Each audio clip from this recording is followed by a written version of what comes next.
All right, so we're diving into Steinbeck today. Oh, excellent. The Pearl. Specifically, those opening chapters. I think, a lot of people, maybe they read this back in school, and Oh, yeah? it's one of those books that, like, it sticks with you, but, you don't always remember all the little details. Absolutely. So we're gonna, I think people will remember the setting, though, right? This little coastal town, Right.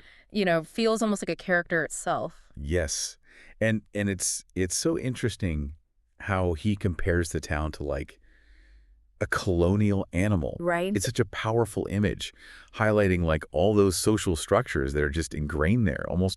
It's almost like hinting at this predatory nature lurking within this community that at first glance seems so peaceful. Yeah, and it's like, yeah, that colonial animal, right? Like that's where you start to see like those layers of like history and power. Right. And within that world, right, we meet Kino, Yes. our our pearl diver, living this simple life with his wife Juana and their baby Coyotito. Yeah. And Steinbeck, he describes their like contentment, their like unity as the song of the family, Yeah. which of course isn't a real literal song, Right. but more this feeling. Oh, exactly. It's this sense of unity and peace. Yeah, and then bam, Coyotito gets stung by a scorpion. Oh, yeah. Talk about drama, right? It just changes everything in an instant, right? Yeah. Yeah, it's not just, the fear and desperation in that moment. It's like Right. it highlights how vulnerable they are. And then, of course, the doctor The doctor, yeah. and that whole other world that he lives in. Yeah, yeah, and this is where we see that social divide. Exactly. It's like, right, there's this wall between them. It's like that gate leading up to his mansion. It's a physical barrier. It's so symbolic. You have the haves and the have-nots, Mm-hmm. and the gate is like, it's not just a physical barrier. It's this representation of the vast gap between them. And then, you really feel Kino's rage and helplessness when he's turned away. Oh, it's such a powerful moment, right? Like the injustice just jumps off the page. But then we shift to the sea. Yeah. Kino's world, right? Where he and his family depend on pearl diving. I remember, like the first time I read it, I was like, why is he going into such detail about this? Well, it's more than just setting the scene, right? He's highlighting how dangerous, how uncertain their livelihood is. It's meticulous. Yeah. These descriptions, you get a sense of the beauty, but also how precarious it all is, which then makes his discovery of the pearl even more impactful. Yes, that pearl. Well, it's not just any pearl, right? No. It's enormous, it's glistening, it's full of promise. And suddenly there's this new song in Kino's head. Oh, yeah. That song of the pearl intertwined with the song of the family. Right, and that's where things get really interesting. Yeah. That new song, it signifies this shift, this change, Yeah. hope, ambition, maybe even like a little touch of greed creeping in. Right. And then you see that reflected in the town's reaction to the pearl. Oh, yeah. Because the news spreads like wildfire. Yeah. Certainly, everyone's treating Kino differently. There's a respect there, but also this undercurrent of envy. Right? Absolutely. And that close-knit community, it becomes like this breeding ground for greed. It's fascinating, right? It is. It is. The priest, he's thinking about church repairs, shopkeepers, Mm-hmm. more sales, and then the other pearl buyers. Mm-hmm. Well, they're scheming. It's like this fascinating look at how wealth changes everything. Changes of the power dynamic, right? And Kino, he starts dreaming big. Oh, yeah. A proper church wedding, new clothes for the family, education for Coyotito. A rifle. That rifle always gets me. Oh, totally. Do you think it's just about hunting? I don't know. I always thought it was more about power, protecting himself, Yeah. protecting his family in a system that's always, kept them down. Right. Like the pearl is this way to level the playing field. Exactly. But, Juana, she's not so sure. No, she's not buying it.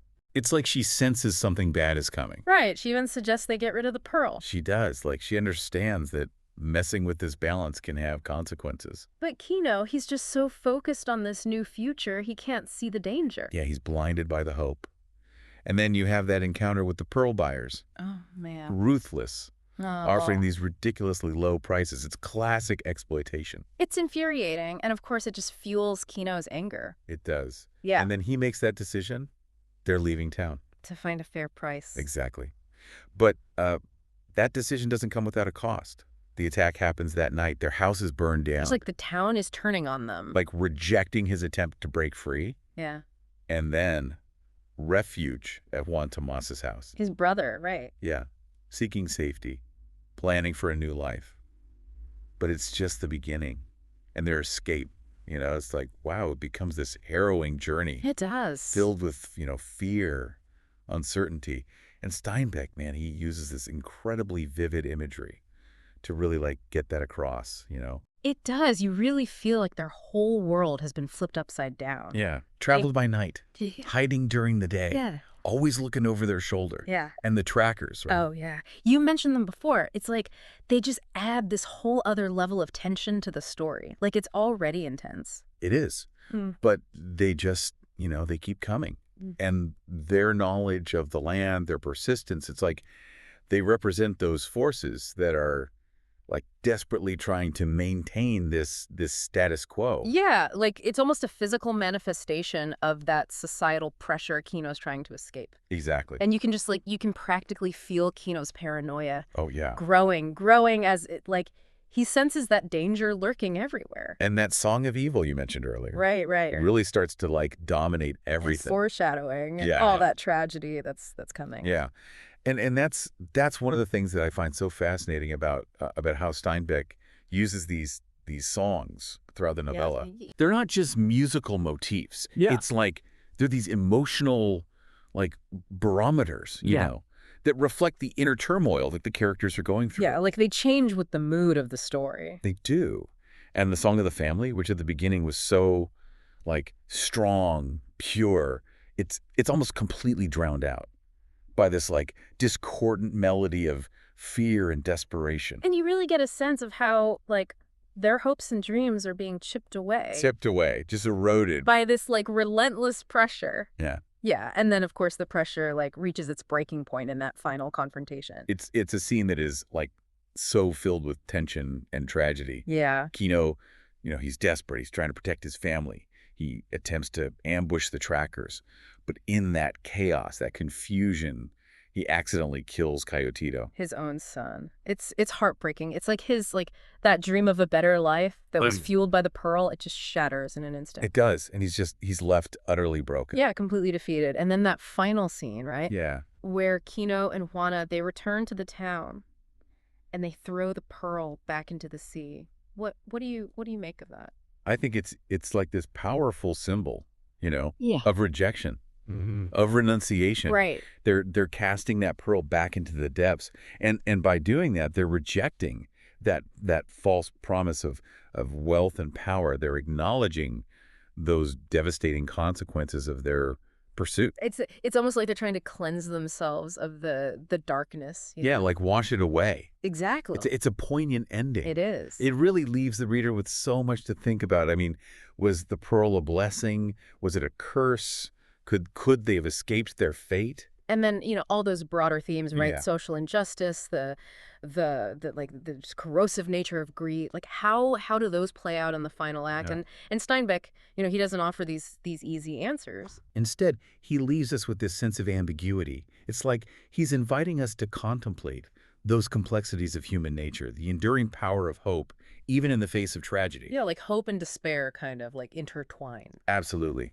And one of the things that I find so striking about Steinbeck's writing is how he uses such simple imagery, Yes. almost primal, to explore these really complex themes. The scorpion, the pearl, the gate, they're so vivid and so symbolic. And it's they become layered with meaning, right? Right. Initially the pearl, it represents hope, Yes. but as the story unfolds, it takes on these different meanings, Yeah. Greed, destruction, and ultimately loss. Loss. Yeah. Yeah. And that's what I think that's really where Steinbeck's true genius lies. He doesn't tell us what to think. He shows us. And he uses those powerful images and symbols to evoke all of these different emotions, interpretations. It's a story that really makes you think, doesn't it? What if Kino had just listened to Juana? Yeah, it really does. What if they'd gotten rid of the pearl? Could they have sidestepped all that tragedy? It's the question that just hangs over the whole story, doesn't it? Yeah. Juana, she had this deep connection to nature, Right. this intuition, and she just knew, didn't she, that pearl was trouble. She sensed that darkness. She did, and she wanted to let it go. But Kino, he was so focused on those dreams. He thought it was their chance. their way out, you know? A Yeah. way to fight back against a system that had always held them down. And that's what's so tragic. He thought he was doing the right thing, Right, protecting his family. but in trying to build that better life, he accidentally sets in motion all these events that lead to their destruction. It's like the pearl becomes this curse. It does, exposing how fragile everything is. And how dark their community really is. Because it's not just Kino, right? Oh no, The whole town gets swept up in it. everyone. It's like this frenzy, and all that greed and corruption. It just bubbles up to the surface. The priest, the doctor, those pearl buyers. Oh yeah, they show their true colors Yeah. when they see that opportunity to take advantage of Kino. It's like that pearl. It's like a magnifying glass on the whole system. A magnifying glass. That's a good way to put it. You see how quickly wealth can corrupt people? It's a pretty stark reminder, I think, that chasing after all that material wealth, it comes with a cost. It always does. And often it's the most vulnerable who end up paying the price. Yeah. Coyotito. Yeah. Such a powerful symbol of the innocence lost in all of this striving. It's a story that just sticks with you. It does. This cautionary tale about ambition, about greed. And about listening to those who truly care about you. Yeah, who have your best interests at heart. Right. But I think it also shows the strength of the human spirit. Oh, yeah. Despite losing everything, Keto and Juana, they return to the sea. Right, back to that source of life. Exactly. It's such a powerful image of resilience, a reminder that even after tragedy, there can be renewal. That's a beautiful way to put it. The Pearl, it's more than just a story. It's an exploration of what it means to be human and how to keep going even when things are really tough. Absolutely. Steinbeck, he really gives us a lot to think about, doesn't he? He does, about our values, Yeah. our choices, Yeah. and just how fragile life is. Yeah. So we leave Kino and Juana there, returning to their life by the sea, forever changed by what they've been through. But, life goes on. And the Pearl leaves us with this powerful reminder to cherish our loved ones, to build strong communities, and to never give up hope, even when things seem impossible. A good reminder for all of us. Well, that's our deep dive into Steinbeck's The Pearl for today. Until next time.